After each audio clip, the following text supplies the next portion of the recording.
po ang CDO Carne Norte. At may lahap at sarap gisado na tiyak po na magugustuhan ng Pilipinong pamilya. Sa mabangong gisado, ang buhay pa lamang po siguradong magmamadaling pumunta na sa hapagkainan. Umaga, tanghali at gabi. Bilhin na tayo po buong pamilya ng CDO Carne Norte. Ang 100 grams sa lata po ay $14.95 lamang. At ang 150 grams po sa lata naman ay $22.95 lang ang halaga. Sa murang halaga, pwede na magsaya at magsalo-salo ang buong pamilya. Sa CDO Carne Norte, langhapang sarap ng sama-samang Pilipinong pamilya! Thank you so much, CDO Carne Norte! At para naman po sa mga in love at gusto pa lalong ma-in love, eto ang dapat na pakinggan nyo. Ang syempre album ni Kuya Willie, available po yan sa inyong mga favorite record bars. Ayan. Nandyan po yan sa lahat ng SM Malls, Landmark Record Bars, Astro Plus, Astrovision Odyssey, O-Music Rockwell, and O-Music Greenbelt. At syempre, pag party time, ito ang dapat pinakikinggan. Ang Kending album ni Mr. Willie Revillame. Again, this is also available sa lahat ng SM Malls, sa Landmark Record Bars, Astro Plus, Astrovision Odyssey, O-Music Rockwell, and O-Music Greenbelt. Yes, and speaking of a good time, dun sa gustong mag-enjoy at mag-party, punta na kayo sa Will's Events Place. Siyempre dyan merong Will's Takedown, The Deck, where you can have parties or mga binyag or kahit ano man. At malapit na ang W Bar na napakaganda kung saan magpo-perform daw si Kuya Will. At nandyan din sa W Bar ang Side A Band, Freestyle at General Luna Band. At sa Will's Takedown naman at sa buong Will's Events Place, bukas po to mula Mondays to Sundays yata. Pero every Friday to Saturday, nandyan po ang Yellow Lane Band at si Miss Olivia. Kaya punta na po kayo, number 30, Sergeant Esguerra Street, Quezon City. Yes, at syempre dahil nagpapasalamat kami sa mga bumisita dito sa Will Time Big Time, meron kayong Will Time Big Time Jacket! Ayan, let's go! Barcelona, Spain, there you go! Over here sa Illinois naman! Alright, Virginia! Ayan na po, happiness! At ito naman sa Japan! Domo arigatou gozaimasu! Japan, domo arigatou! Alright, pupunta naman tayo sa taas sa Italy! Woohoo! Wow! Merci! Alright! Ayan, nakapagbigay na tayo ng jacket sa lahat. Simulan natin ang katanong. Siyempre, kasama pa rin po natin si Mr. Marvin Agustin! Ang lakas makagalang ng Mr. Marvin. Siyempre, dahil invite mo naman na sila sa Artista Academy at saka sa Kanta Pilipinas. Yes. Artista Academy ho ngayong July na yung Kanta Pilipinas soon. Kaya maraming mga magagandang mangyayari dito sa TV5. Kaya abangan nyo po. And speaking of international audience, kayo na nakakasaya. Nag-tweet po ako, sabi ko, tweet nyo ako ng magandang message, babasahin ko sa show. Ayan. At totoo ng international tayo. Oo, go. Dahil ang nag-tweet ay from Canada. Aba!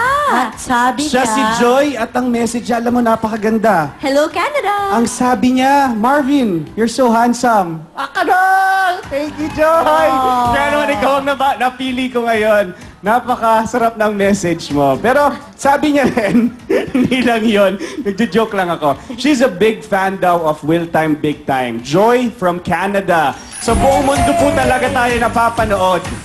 Happiness, oo. Okay. Meron rin ako friend from Canada, si Tita Sally Ambas ng Toronto. Lagi rin siya nanonood ng Will Time Big Time. Oo nga. Pero syempre, bukod sa kanya, marami talaga nagmamahal dito. At tonight, ang makakausap natin ay yung mga buhay parlor. Ay, masaya yan! Kaya dapat simulan na natin mga buhay parlor, CJ and Jessie!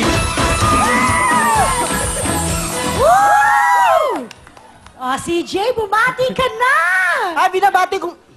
Okay, binabati ko nga pala dyan yung amo ko, si Lito Tobias, si Sir Edmar, si Ma'am Del, si Kuya Alan, si Jan Janson, si Ate Aida, saka yung best friend ko, si Gia. Kumusta na kayo dyan? Eto pa rin. Ako masaya dahil nandito na ako sa Will Time Big Time. Woo! Yes, yun. Baka manuno ka kung makaturo ka naman. Sandali. CJ, bakit ba masaya dito sa Will Time Big Time? Kasi po, parang feeling po namin, lahat kami dito, open, kumbaga, kayang-kaya nyo kaming pasayahin, bigyan ng kasiyahan. Yun lamang po. Yay, we love you, CJ. Open na open nga, pati yung damit mo open mo. Ayusin ko na, okay yung style niya. Style. Ay, sorry, ganun pala style. Oo, yun ang style ni Ay, CJ. alam niyo ba si CJ, bago yan naging parlorista, marami Yes, naging sir. trabaho yan. Si Jenning, trabaho mo dati? Dati po, nakaranas po akong maging cook, then naging mananahi din po ako, then parlor na, ngayon po sa parlor na po ako nagtatrabaho. Kaya po, thank you po talaga sa pagkakataong to, nakasali po ako sa Will Time Big Time. Cook? Saan ka naging cook? Sa ano lang po, dun lang po sa tabi-tabi. Hi, hello po pala dyan sa dati kong amo. Hi, hello. Hello sa tabi-tabi. Hello there! Hello sa tabi-tabi. At saka nagkaintindihan na sila Oo, noon. gets na nila yun. Anong paborito mong niluluto? Yung specialty? Ano po, hamonado po. Hamonado. Social. Sa Pero tabi-tabi bakit lang. siyempre, ang iba yun, mula sa nanggaling ka sa pagluluto, tapos nagpunta ka sa pagtatahi. Ngayon naman, na-landing mo parlor. Sa parlor ka ba nagtatrabaho? Doon po sa may Project 8, sa may Project Lito Tobias, talaga, ano. ha? O, Yes, sige. ma'am. Okay, so may Project 8. Tapos Yeah. anong trabaho mo dun sa parlor? Hairdresser po, ma'am. Hairdress. Siyempre. Kasi iba-iba yun eh. May hair technician, may hairdress. Ano ba yung mga... May nagsha-shampoo. Oo, pag-shampoo Yung ba? hairdresser po, ma'am, Gupit? Kulay? po. Gupit, kulay, lahat po. Oh, ito si Jay. Sino sa kay Mariel tsaka Camille may magandang buhok? Isa lang, ha? Isa lang. Uy, mahihirapan Isa siya, lang. syempre. Siguro po, siya po. Uy, magagalit si Miss Pin Antonio. Hindi, aminin na natin na siya. Hindi, Kaya ito okay yung lang. pinagdadaanan ng buhok ko. At saka sabi naman niya, siguro siya po. So, meron pang choice doon. Mamaya tatanungin. Ibibigay ko na to kay Mariel. Okay lang, Kasi Camille. diamonds naman yung ginakstone Oo, ko nung nung bata ko, ka, di ba? So, Yung okay pinaliligo, lang. ang panligo niya, gatas ng kalabaho talaga. Okay na na mas maganda ang hair ko. Oo. Parang nag-aaway na sila. Ay, hindi. Hindi. Maganda pareho si Camille tsaka si ano. Siyempre naman po. Mariel. Si Jay, may kasama ka daw. Opo, pinakikilala ko nga po pala ang kapatid kong sexy, si Melay. Hello everybody! Hello world! Hello Kuya Marvin! Hello napakagandang Mariel, Ate Camille! Ang ganda-ganda mo rin po, kagaya ko po! Yeah! Grabe, parang wala nang bukas. Nakakaloka rito. Talagang overwhelmed talaga rito sa Will Time Big Time!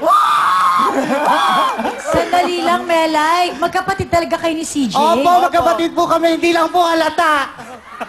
Hindi, halata nga eh. Hindi, alam mo, may laman yung hindi halata eh. Bakit? Bakit hindi Lahat halata? po ng tao sa mundo may pagkakaiba pong pagkakilanlan. Yun lamang po. Hindi, maganda malinaw. Anong pagkakaiba? Mas maganda ako sa kanya! Alam mo, kaninang umaga lang nanonood ako ng face-to-face. Kaya ang ganda ng storya doon. Dito rin sa dalawang to, actually may storya to eh. Nasa face-to-face mode ka pala. Hindi, kasi itong si Melay, di ba? Yes. Inaagaw mo daw yung boyfriend ni CJ? Hindi naman po sa ganon. Hindi po. Ano nga? Mo ba sila sa likod? Medyo, Tsaka alam mo Ano ba Parang yan? alam na buong buhay ni CJ at ni Melay. nabalita lang sa akin, hindi mo inaagaw. May incident po kasi na boyfriend niya pala, tapos boyfriend ko, sabi nung boyfriend ko, mas maganda daw ko yun, mas nagtagal ka Sorry na lang siya. Dahil sa sinabi mo, anong mensahe mo kay CJ? Pero kahit ganyan po yan, napakabait na tao. Yung pagkukulang ko po sa pamilya ko, pinupuno niya, nagpapasalamat po ako sa kanya. Mahal na mahal ko po yan kahit po parati kaming nag-aaway. Of course, kukunin ko na rin po yung pagkakataon magpasalamat sa Will Time Big Time, sa patuloy na pagbubukas ng pinto, sa mga patuloy na nangangarap po. Will Time Big Time is the best po talaga. Nakakatulong po talaga. Maraming salamat po. Kay CJ. CJ. Wala lang, gusto lang namin sabihin yung pangalan mo. Iyak na si CJ eh. Masasabi ko lang dyan sa kapatid kong yan, mahal na mahal kita.